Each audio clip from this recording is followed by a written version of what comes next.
A ball can change the world. Yeah.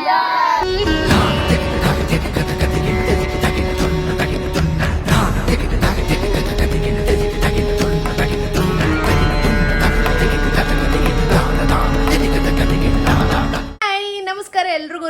ಇವತ್ತು ಒಂದು special video ಏನಕ್ಕೆ ಅಂತ ಹೇಳ್ತೀನಿ. ಈಶಾ ಫೌಂಡೇಶನ್ ನಿಮಗೆ ಗೊತ್ತು, ಕೊಯಂಬತ್ತೂರಲ್ಲಿ ಒಂದಿದೆ, ನಮ್ಮ ಬೆಂಗಳೂರಲ್ಲಿ ಒಂದಿದೆ. ಸೊ ಕೊಯಂಬತ್ತೂರಲ್ಲಿ ಮೊನ್ನೆ ಒಂದು ಈವೆಂಟ್, ಕಾಂಟೆಂಟ್ ಕ್ರಿಯೇಟರ್ಸ್ ಒಂದು ಈವೆಂಟ್ ನಡೀತು. ಅದಕ್ಕೆ ನಂಗೆ ಇನ್ವಿಟೇಷನ್ ಬಂದಿರಲಿಲ್ಲ, ಸ್ವಲ್ಪ ಬೇಜಾರಾಗಿತ್ತು.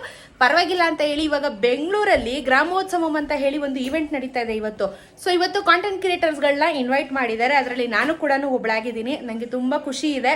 ಈಶಾ ಫೌಂಡೇಶನ್ಗೆ ನಾವು ಬೈಕ್ ರೈಡ್ ತರ ಹೋಗಿ ಬರ್ತಿದ್ವಿ ಚಿಕ್ಕಬಳ್ಳಾಪುರಕ್ಕೆ. ಆದರೆ ಇವಾಗ ಈವೆಂಟ್ಗೆ ಇನ್ವೈಟ್ ಮಾಡಿರೋದು ಒಂದು ದೊಡ್ಡ ವಿಷಯ ಅಂತ ಹೇಳ್ಬೋದು. ಯಾಕಂದರೆ ಆಪರ್ಚುನಿಟಿ ಎಲ್ರಿಗೂ ಸಿಗೋದಿಲ್ಲ, ಸಿಗ್ದಾಗ ಯುಟಿಲೈಸ್ ಮಾಡ್ಕೋಬೇಕು. ಸೊ ನಾನಲ್ಲ, ಇವತ್ತು ನನ್ನ ಫ್ಯಾಮಿಲಿ ಫುಲ್ಲು ಹೋಗ್ತಾ ಇದೀವಿ ಈಶಾ ಫೌಂಡೇಶನ್ಗೆ. ಅವ್ರದ್ದೇ ಪಿಕಪ್ಪು ಡ್ರಾಪು ಎಲ್ಲ ಇರುತ್ತೆ. ಇವಾಗ ನಾವು ಲಾಲ್ಬಾಗ್ಗೆ ಹೋಗಬೇಕು, ಅಲ್ಲ ಕಬ್ಬನ್ ಪಾರ್ಕಿಗೆ ಹೋಗಬೇಕು. ಕಬ್ಬನ್ ಪಾರ್ಕ ಲಾಲ್ಬಾಗ ಯಾವುದೋ ಒಂದು ಮೆಟ್ರೋ ಸ್ಟೇಷನ್ಗೆ ಹೋಗ್ತಾ ಇದ್ದೀವಿ. ಅಲ್ಲಿಗೆ ಹೋಗಿ ಅವ್ರು ಬಂದು ಪಿಕ್ ಮಾಡ್ತಾರೆ. So let's go. ಇವತ್ತು ಈಶಾ ಫೌಂಡೇಶನು ಸೂಪರ್ ಆಗಿರುತ್ತೆ. ದಿವ್ಯ ದರ್ಶನಂ ನಾನು ಮಾಡಿರಲಿಲ್ಲ, ಇವತ್ತು ಮಾಡ್ತೀನಿ. ಎಂಜಾಯ್ ಮಾಡೋಣ. ಇವತ್ತು ಈಶಾ ಫೌಂಡೇಶನ್ ಹೇಗಿರುತ್ತೆ, ಇವಾಗ ಲೇಟೆಸ್ಟ್ ಆಗಿ ಯಾವ ಥರ ಅಪ್ಡೇಟ್ ಮಾಡಿದ್ದಾರೆ, ಯಾವ ಥರ ಟೆಂಪಲ್ನ ಫೈನಲಿ ಒಂದು ಪಿಕ್ಚರ್ ಮಾಡಿದ್ದಾರೆ ಅಂತ. ಲಾಸ್ಟ್ ಟೈಮಲ್ಲಿ ಹೋದಾಗ ಇನ್ನೂ ಕನ್ಸ್ಟ್ರಕ್ಷನಲ್ಲಿ ಇತ್ತು, ಈಗ ಪೂರ್ತಿಯಾಗಿ ಫಿನಿಶ್ ಮಾಡಿರ್ತಾರೆ. ಸೊ ಇವತ್ತು ಫುಲ್ ಮಜಾ ಮಾಡೋಣ ಈಶಾ ಫೌಂಡೇಶನಲ್ಲಿ. ಅಮ್ಮ ರೆಡಿ, ಅಪ್ಪ ನೀವು ಇಳಿದಾಯ್ತು, ನಾವು ಹೋಗ್ತಾ ಇರೋದು ಇವಾಗ. ಅಪ್ಪ ಇವತ್ತು ಈಶಾಗೆ ಹೋಗ್ತಾ ಇದೆಯಾ? ಈಶಾ ನೋಡಿಲ್ಲ, ಮಗಳ ಜೊತೆ ಈಶಾ ದರ್ಶನಕ್ಕೆ ಫ್ಯಾಮಿಲಿ ಸಮೇತ ಹೋಗ್ತಾ ಇದೀವಿ ತುಂಬಾ ವರ್ಷಗಳ ನಂತರ. ನಮ್ಮ ಅಪ್ಪಂಗೆ ಕೂತ್ಕೊಳ್ಳಕ್ ಜಾಗ ಇಲ್ಲ ಅನ್ಬಿಟ್ಟು ಇಲ್ಲಿ ನೋಡಿ, ಇಲ್ಲಿ ಕುಂತಿರೋದು. ಯಾಕಪ್ಪ ಹಿಂಗೆಲ್ಲ ಆಡ್ತೀಯ ರೋಡಲ್ಲಿ? ಬಸ್ ಬಂದಿದೆ, ಇವಾಗ ನಾವು ಬಸ್ಸಲ್ಲಿ ಹೋಗ್ತಾ ಇದೀವಿ. ನೋಡಿ ಈಶಾ ಫೌಂಡೇಶನ್ಗೆ ಬಂದ್ವಿ. ಎಲ್ಲರಿಗೂ ವಾಲಂಟಿಯರ್ ಅಂತ ಬ್ಯಾಡ್ಜ್ ಹಾಕಿದ್ದಾರೆ.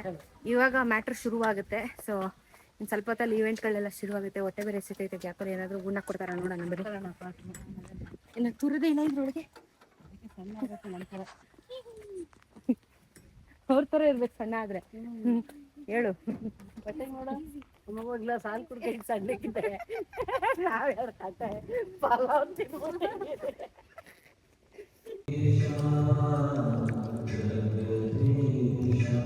ಊಟ ಆಯ್ತಾ? ಚೆನ್ನಾಗಿತ್ತಲ್ವಾ? ಶಿವಪ್ರಸಾದ ತುಂಬಾ ಚೆನ್ನಾಗಿತ್ತು, ಫುಲ್ಲಿ ಲೋಡೆಡ್. ಇವಾಗ ದೇವಸ್ಥಾನ ಹೊರಟಿದ್ವಿ. 2:30 ಆಗಿದೆ. ಸೊ ಇನ್ನು 3 ಗಂಟೆಗೆ ಆ್ಯಕ್ಚುಲಿ ಈವೆಂಟ್ ಶುರುವಾಗುತ್ತೆ. ಅಷ್ಟೊತ್ತಿಗೆ ಒಂದು ರೌಂಡ್ ಎಲ್ಲ ಹೊಡ್ಕೊಬೇಕು. ಸೊ ದೇವಸ್ಥಾನ ಎಲ್ಲ ಒಂದು ರೌಂಡ್ ನೋಡಿದೆ, ಆಮೇಲೆ ಈವೆಂಟ್ ಶುರುವಾಗುತ್ತೆ. So let's get started. So Isha Gramotsava ಇಲ್ಲಿ ನಡೀತಾ ಇದೆ. ಸೊ ಇದು ಎಂಟ್ರಿ. ಏನೇನಿದೆ, ದಕ್ಷಿಣ ಭಾರತ ಮಟ್ಟದ ಅದ್ದೂರಿ ಗ್ರಾಮೀಣ ಕ್ರೀಡೆ ಹಬ್ಬ. ಅಂದರೆ ಲೋಕಲ್ ಇಲ್ಲಿರುವಂಥ ಹಳ್ಳಿಯವ್ರದ್ದು ಟೋಟಲ್ ಆಗಿ ಸೇರಿ ಒಂದು ಸ್ಪೋರ್ಟ್ಸ್ ಇವೆಂಟ್ ಮಾಡ್ತಾ ಇರೋದು. ಎಲ್ಲ ಗ್ರಾಮೀಣ ಮಕ್ಕಳಿಗೆ, ಹಾಗೆ ಎಲ್ಡರ್ಸು, ಎಲ್ಲರಿಗೂ, ದೊಡ್ಡವ್ರಿಗೆ ಚಿಕ್ಕವ್ರಿಗೆ ಅಂತ ಎಲ್ಲರಿಗೂ ಸೇರಿ ಮಾಡ್ತಿರೋದು ಇದು ಕಾನ್ಸೆಪ್ಟು. ಸೊ ಇದು ಎಂಟ್ರಿ. ನಾವು ಇವಾಗ ಇದೆಲ್ಲ ಗ್ರಾಮೋತ್ಸವಂ ಅಲ್ವಾ, ಸೊ ಅದಕ್ಕೆ ಗ್ರಾಮೀಣ ಶೈಲಿಯಲ್ಲಿ ಏನೇನು ಮಾಡಬೇಕು ಡಿಸೈನ್ ಎಲ್ಲ ಮಾಡಿದ್ದಾರೆ ನೋಡಿ. ಹಳ್ಳಿ ಸೇಮ್ ಹಿಂಗೆಲ್ಲ. ತುಂಬ ಖುಷಿ ಆಗ್ತಾ ಇದೆ. ಏಕೆಂದರೆ ನಾವು ಮನೆಯಿಂದ ಹೊರಗಡೆ ಬಂದು ಆಡ್ದಿರೋರಲ್ಲ. ಇವತ್ತು ನಾವು ಇಲ್ಲಿ ಬಂದು ಆಡಿದ್ದೀವಿ ಅಂದರೆ ನಮ್ಮ ಊರಿಗೆ ಒಂದು ಇದಿದೆ, ಹೇಳೋದಕ್ಕೆ ಖುಷಿ ಆಗ್ತಾಯಿದೆ. ಇದೇ ಥರ ಎಲ್ಲ ಆಟಗಳಲ್ಲಿ ನಾವು ಆಡಬೇಕು ಅನ್ನೋ ಒಂದು ಖುಷಿ ಇದೆ. ಮನೆಯಿಂದ ನಾವು ಆಚೆ ಬರೋಲ್ಲ. ಈಗ ಒಂದು 4 ಗಂಟೆಯಿಂದ 6 ಗಂಟೆವರೆಗೂ ಟೈಮ್ ಪಾಸ್ ಮಾಡ್ಕೊಂಡು ನಾವು ಆಟ ಆಡೋಕ್ಕೆ ಬರ್ತೀವಿ. ನಮ್ಗೆ ಇದರಿಂದ ಸ್ವಲ್ಪ ಆರೋಗ್ಯನೂ ಇದೆ, ನಮಗೆ ಹೆಲ್ತಿಗೆ ಒಳ್ಳೆಯದಾಗಿದೆ. ಇನ್ನೂ ಟೀಮ್ ನಾವು ಇನ್ನೂ ಜಾಸ್ತಿ ಮಾಡಬೇಕು ಅಂತ ನಮ್ಮಲ್ಲಿ ಆಸೆ ಇದೆ. ಇಲ್ಲಿ ಬಂದು ಆಡಿರೋದು ನಮ್ಗೆ ಒಂದು ಟೀಮ್ ಮೇಲೆ ಭಾಳ ಖುಷಿ ಆಗ್ತಾ ಇದೆ. ಇಷ್ಟು ಹೇಳ್ತಾ ಇದ್ದೀನಿ. ಎಷ್ಟು ವಯಸ್ಸಿಂದ ಎಷ್ಟು ವಯಸ್ಸು ತನಕ ನಿಮ್ಮ ಟೀಮಲ್ಲಿ ಇದ್ದಾರೆ? ನಮ್ಮದು ಸ್ಟಾರ್ಟಿಂಗಿಂದ 16ರಿಂದನಾ? ಚಿಕ್ಕವರಿಂದ 45ವರೆಗೂ ಇದ್ದೀರಾ? ಸೊ ಒಂಥರ ನಿಮಗೆ ಸ್ಕೂಲ್ ಮೆಮೊರೀಸ್ ಎಲ್ಲ ನೆನಪು ಬಂತಲ್ವಾ? 18 ವರ್ಷ ಆಯಿತು. 18 ಸ್ಕೂಲಲ್ಲೆಲ್ಲ ಬಟ್ ಆ ಮೆಮೊರೀಸ್ ಥ್ಯಾಂಕ್ಸ್ ಫಾರ್ ಈಶಾ. ಯಾಕೆಂದ್ರೆ ಅವ್ರಿಲ್ದೆ ಇದೇನು ಆಗ್ತಾ ಇರ್ಲಿಲ್ಲ. ಅವ್ರು ಬಂದು ಇಲ್ಲಿ ನಮಗೆಲ್ಲ ಎನ್ಕರೇಜ್ ಮಾಡಿ ನಮ್ಮನ್ನು ಬಂದು ಆಡಿ ಅಂತೇಳಿ ನಾವು ಇನ್ನೂ ಒಂದಷ್ಟು ಜನನೆಲ್ಲ ಇದು ಮಾಡಿಕೊಂಡು ತುಂಬ ಚೆನ್ನಾಗಿದೆ. ಅಂದರೆ ಇವಾಗ ಇನ್ನು ಯಂಗರ್ ಜನ್ರೇಷನ್ನು ತುಂಬ ಚೆನ್ನಾಗಿ ಬಂದು ಪ್ರಾಕ್ಟೀಸ್ ಮಾಡ್ತಿದ್ದಾರೆ. ಅವ್ರಿಗೂ ಒಂದು chance, motivation. Last year 1 team ಇತ್ತು ನಮ್ಮ ಹಳ್ಳಿಯಲ್ಲಿ, ಮನೆಯಲ್ಲಿ. ಈ ಸಲ 2 ಟೀಮ್ ಆಗಿದೆ. ನೆಕ್ಸ್ಟ್ ಇನ್ನೂ 2 ಟೀಮ್ ಮಾಡಬೇಕು ಅಂತ ಆಗ್ಲೇನೆ ನಾವು ಫುಲ್ ಹೆಣ್ಮಕ್ಳೇ ಸ್ಟ್ರಾಂಗ್ ಹೋಗೋರು ಅಂತ ಇವಾಗ ಫುಲ್ಲು. Let's go.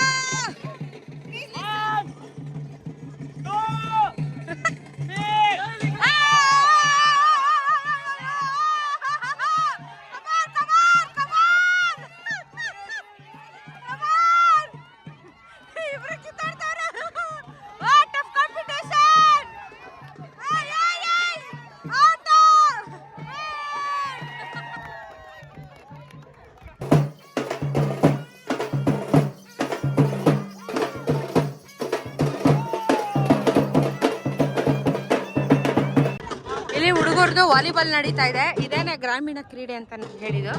ಸೊ ಬೇರೆ ಬೇರೆ ಜಿಲ್ಲೆಗಳಿಂದ, ನಮ್ಮ ಕರ್ನಾಟಕದ ಬೇರೆ ಬೇರೆ ಜಿಲ್ಲೆಗಳಿಂದ ಬಂದು ಇಲ್ಲಿ ವಾಲಿಬಾಲ್ ಆಡ್ತಾ ಇದ್ದಾರೆ ನೋಡಿ. ಪ್ರಾರಂಭ ಆಗ್ತಿದೆ. ದಯವಿಟ್ಟು ಶುಭ ಕೋರಬೇಕು ಇಲ್ಲಿ ಬಂದು ಅಂತ ತಮ್ಮಲ್ಲಿ ಮನವಿ ಮಾಡ್ತಾ ಇದ್ದಾರೆ.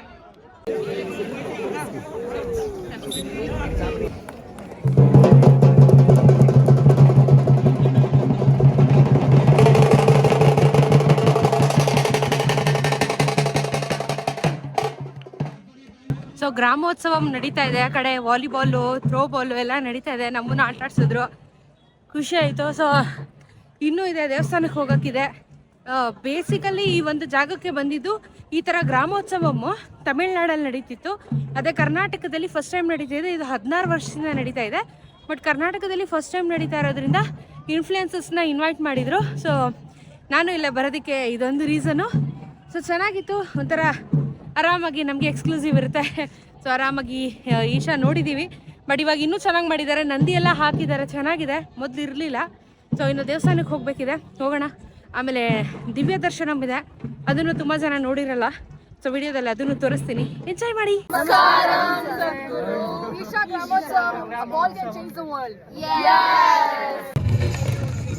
ದಿವ್ಯ ದರ್ಶನ ನೋಡೋಕ್ಕೆ ಎಷ್ಟು ಜನ ವೆಯ್ಟಿಂಗು ನೋಡಿ.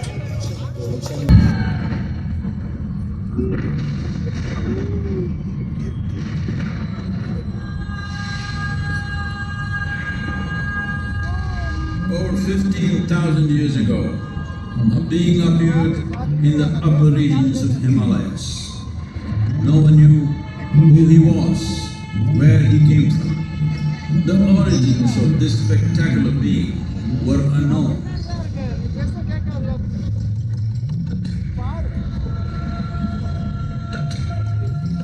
When his ecstasy allowed him some movement, he danced wildly.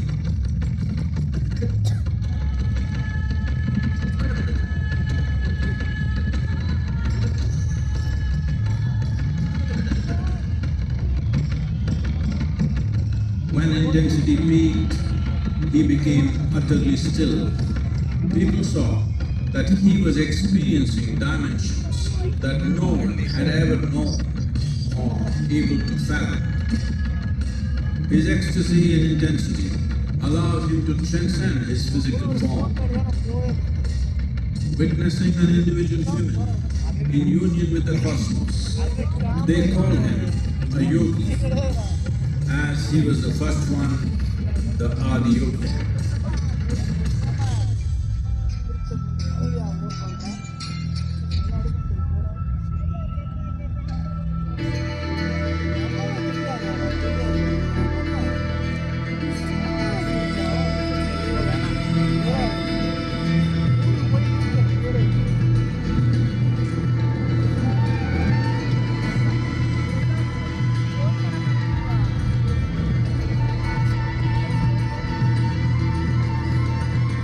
When his stillness lasted for years on end, curious onlookers melted away. ಅಮ್ಮ, ಇವತ್ತು ಹೇಗೆ ಅನ್ನಿಸ್ತಮ್ಮ ನಿಮಗೆ? ಈಶಾ ಫೌಂಡೇಶನ್ ಅವ್ರಿಗೆ ಧನ್ಯವಾದ ಹೇಳ್ತೀನಿ. ತುಂಬ ಚೆನ್ನಾಗಿತ್ತು ದರ್ಶನಂ, ಪ್ರಸಾದಂ ಆಗಲಿ, ಕರ್ಕೊಂಡು ಬಂದಿದ್ದು ಎಲ್ಲವೂ ಸೇಫ್ಟಿ ಆಗಿದೆ, ಎಲ್ಲವೂ ಚೆನ್ನಾಗಿದೆ. ದರ್ಶನ ಮಾಡಿ ತುಂಬ ಸಂತೋಷ ಆಯಿತು. ನಿಮ್ಮ ಜೊತೆಗೆ ನಾವು ಬಂದ್ವಿ, ಹೂ ಜೊತೆ ನಾರು ಅಂತ, ಇನ್ನೂ ದೊಡ್ಡದು ಖುಷಿ ಆಯಿತು. ಎಲ್ಲರಿಗೂ ಒಳ್ಳೇದಾಗಲಮ್ಮ ಅಷ್ಟೇ. ಅಪ್ಪ, ನಿನ್ನ ಎಕ್ಸ್ಪೀರಿಯನ್ಸು? ಭಾಳ ಖುಷಿ ಆಯಿತು. ನಾನು ನೋಡಿರಲಿಲ್ಲ, ಏನೋ ದೇವರು ಸನ್ನಿಧಿಗೆ ಒಂದು ಕರ್ಕೊಂಬಂದಿದ್ದಕ್ಕೆ ತುಂಬ ಧನ್ಯವಾದಗಳು. ಈಶಾ ಅವರು ಸಹ ಅಷ್ಟೇ ನಮ್ಮನ್ನು ಒಳ್ಳೆ ಗೆಸ್ಟ್ಗಳಾಗಿ ಟ್ರೀಟ್ ಮಾಡಿ ಎಲ್ಲ ಸಕಲ ಸೌಲಭ್ಯಗಳನ್ನು ಕೊಟ್ಟಿದ್ದಕ್ಕೆ ಅವ್ರಿಗೂ ನಾನು ಅನಂತ ನಮಸ್ಕಾರ. ದಿವ್ಯ ದರ್ಶನ ಚೆನ್ನಾಗಿತ್ತಾ? ಬ್ಯೂಟಿಫುಲ್ ಆಗಿತ್ತು ದಿವ್ಯ ದರ್ಶನ. ಅದಕ್ಕೋಸ್ಕರನೇ ಕಾಯ್ದ್ವಿ. ತುಂಬ ಚೆನ್ನಾಗಿತ್ತಪ್ಪ, ಹೆಂಗೆ ತುಂಬ ಟೆಕ್ನಾಲಜಿ ಚೆನ್ನಾಗಿ ಬಂದಿದೆ. ನೀವು ಸಹ ಭೇಟಿ ಕೊಡಿ. ಓವರ್ ಆಲ್ ಇವತ್ತಿನ ದಿನ ಈ ಥರ ಇತ್ತು, ಒಳ್ಳೆ ಎಕ್ಸ್ಪೀರಿಯನ್ಸ್ ಆಯಿತು. ಇವಾಗ ಮತ್ತೆ ಡಿನ್ನರ್ ಕೂಡ ಇತ್ತು, ಊಟನೂ ಮಾಡಿದ್ವಿ ನಾವು. ಊಟನೂ ಮಾಡಿ ದಿವ್ಯ ದರ್ಶನ ಆಯಿತು, ಎಲ್ಲ ದರ್ಶನ ಆಯಿತು. ಗ್ರಾಮೋತ್ಸವದ್ದು ಸಮೇತ ನಿಮಗೆ ತೋರಿಸಿದೆ. ಸೊ ಇದು ಕರ್ನಾಟಕದಲ್ಲಿ ಫಸ್ಟ್ ಇಯರ್ ನಡೆದಿದ್ದು ಗ್ರಾಮೋತ್ಸವಮ್ಮು. ಇದು ತಮಿಳ್ನಾಡಲ್ಲಿ ನಡೀತಾ ಇತ್ತು ಆ್ಯಕ್ಚುಲಿ, ಕೊಯಂಬತ್ತೂರಲ್ಲಿ. ಬಟ್ ಇವಾಗ ಇಲ್ಲಿ ನಡೆದಿದೆ, ಇನ್ನು ಮುಂದೇನು ಇಲ್ಲೇ ನಡೆಯುತ್ತೆ. ಸೊ ಗ್ರಾಮೀಣ ಕ್ರೀಡೆಗಳನ್ನ ಒಂದು ಉತ್ತೇಜನ ಕೊಡಬೇಕು, ಅಲ್ಲಿರುವಂಥವ್ರು ಆಡಬೇಕು ಅಂತ ಹೇಳಿ ಒಂದು ತಲೆಯಲ್ಲಿ ಇಟ್ಕೊಂಡು ಈ ಕಾರ್ಯಕ್ರಮನ ಮಾಡಿದಂಥದ್ದು ಚೆನ್ನಾಗಿತ್ತು. ಸೊ ಪ್ರತಿ ವರ್ಷ ನಡೀತಾ ಇರುತ್ತೆ, ನೀವು ಪಾಲ್ಗೊಳ್ಬೋದು, ನೀವು ಎಲ್ಲ ಇದಕ್ಕೂ ಪಾಲ್ಗೊಳ್ಬೋದು. ಜೊತೆಗೆ ಮಕರ ಸಂಕ್ರಾಂತಿಗೆ ಸದ್ಗುರು ಅವ್ರು ಬರ್ತಾ ಇದ್ದಾರಂತೆ. ಇಂಟ್ರೆಸ್ಟ್ ಇದ್ದರೆ ನೀವು ಚಿಕ್ಕಬಳ್ಳಾಪುರ ಈಶಾಗೆ ಬರ್ಬೋದು. ಸೊ 11ನೇ ತಾರೀಕಿಂದನೇ ಹಬ್ಬದ ಸಡಗರ ಇಲ್ಲಿ ಶುರುವಾಗ್ತಾ ಇದೆ ಸಂಕ್ರಾಂತಿ ಹಬ್ಬಕ್ಕೆ. ನೀವು ವಿಸಿಟ್ ಮಾಡಿ. ಸೊ ವಿಡಿಯೋ ಹೆಂಗೆ ಅನಿಸ್ತು ಕಮೆಂಟಲ್ಲಿ ತಿಳಿಸ್ತೀನಿ, ಮರಿಬೇಡಿ. ದಿವ್ಯ ದರ್ಶನ ಹೇಗಿತ್ತು ಅಂತ ಹೇಳಿ ಕಮೆಂಟಲ್ಲಿ ತಿಳಿಸಿ. ಸಿಗೋಣ ಮತ್ತೊಂದು ವಿಡಿಯೋನಿಗೆ. ಬಾಯ್.